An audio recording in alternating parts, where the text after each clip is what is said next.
guys. Sobrang ganda. I'm here at Don Salvador Benedicto guys, no? Spar 16. Part siya ng barangay, Bunga. Nandito ako ngayon sa baba ng bundok. Maraming bundok din yung napapalibutan. Isa na yon, Don, tsaka Don. Kukunti lang yung bahay dito. Isa doon sa tutuluyan namin. Isa din yun doon, kabilang bundok. At tsaka marami din doon. At tsaka doon sa malayo. Sobrang ganda guys. Yun nga lang walang sunset kasi yung sunset is nandoon sa kabila. So dito yung sunrise at saka dito yung sunset. Sobrang ganda talaga. I don't know what to say but I'm speechless.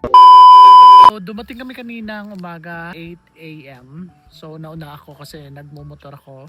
So 8 a.m. dumating sila at dumiretso na kami dito. Kanina pumunta kami sa falls. Tinatawag nitong secret falls dito sa lugar na to.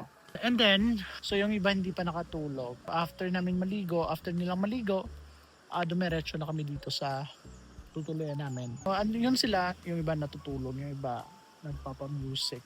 Mamayang hapon, mga bandang 4 siguro, yung parang hindi na mainit. Pupunta kami ng yung maliit na bayan dun sa taas. Bibili kasi kami ng baboy. Kasi magluluto kami ng sinigang para sa hapunan namin. Napakaganda guys. Alam nyo ba guys, dun sa tinaanan namin, maraming siling pa. Sobrang rami. Yung iba namumula na pero hindi pa na-harvest kasi I think hindi pa time siguro mag-harvest no kasi konti pa lang yung pula. Pero I believe ha-harvestin yun unti-unti. So ito yun ito hindi ito siling ba. Ito yung siling yung normal na sili lang. Yun. Yung lupa tuyot na tuyot eh.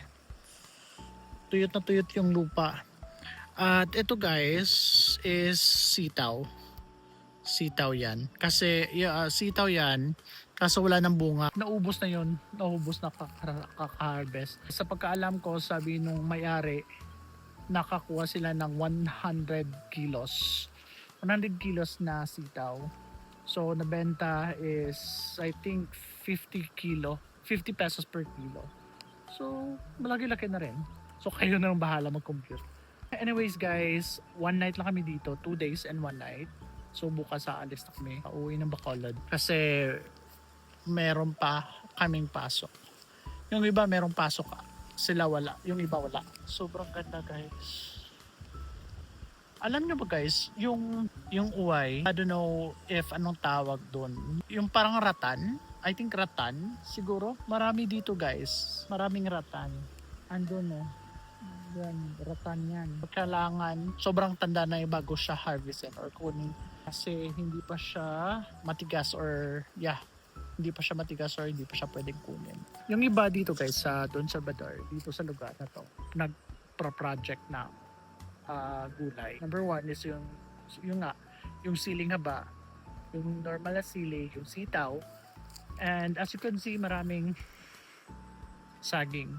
Iba-ibang klaseng saging yan. Doon sa kanila, meron ding talong. Yun nga lang, sa sobrang init, hindi na naaalaga ng maayos. So, tingnan niyo yung sunset guys. Yung palubog yung araw, pero hindi makikita. Pero yung shade, sobrang ganda.